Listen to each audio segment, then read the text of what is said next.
Bread எல்லாருக்கும் வந்து share பண்ணி கொடுத்துட்டு அதை வந்து ரோஸ்ட் பண்ணி கொடுங்கன்னு பேசிட்டு இருக்கும்போது டக்குன்னு எல்லாருக்கும் வரிசையாக கொடுக்க முடியாமல் கொஞ்சம் வெயிட் பண்ணி தான் வாங்கணும்னு அருண் வந்து மஞ்சரி கிட்ட வாக்குவாதம் பண்ணுறாரு.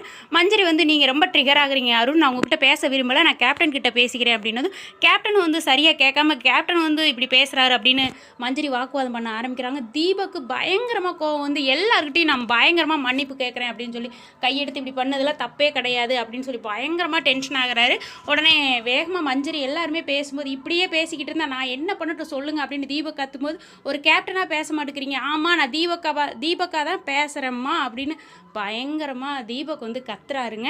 அவராலேயே டென்ஷன் தாங்க முடியல. ஏன்னா இதில் வந்து மஞ்சரி வந்து எனக்கு வந்து இதில் நீங்கள் பண்ணுறது உடன்பாடு இல்லை, நான் ஒரு ரோஸ் போய் கட் பண்ண போகிறேன் அப்படின்னதும் வாங்க வாங்க வாங்க எல்லோரும் லிவிங் ஏரியாவுக்கு வாங்க, மஞ்சரி ரோஸ் கட் பண்ண போகிறாங்க அப்படின்னு தீபக் கூட்டிகிட்டு போகிறாரு.